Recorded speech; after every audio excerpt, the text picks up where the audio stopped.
Hello guys, நான் இன்றைக்கி என்ன அங்கே போகிறேன்னா சிங்கப்பூரோட பஸ் நான் ஜிகெல்லாம் காமிக்கிட்டேன். ஒரு கீவேர்டில் செஞ்சுப்பா, ஆனால் அது ரியல் மாதிரி இருக்கும்.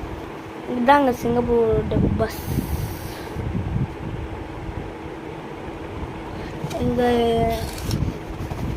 சிங்கப்பூர் லவ் பஸ்ன்னு இருக்கும். அது உங்களுக்கு கிளியராக தெரியாது.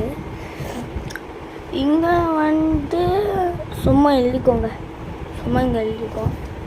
இங்கே என்ன எழுதிக்கோங்க. இப்போ எக்ஸாம்பிள் காஞ்சிபுரம் போட்டோன்னா இங்கே காஞ்சிபுரம் எழுதிக்கோம். அவ்வளோதாங்க இந்த பஸ்.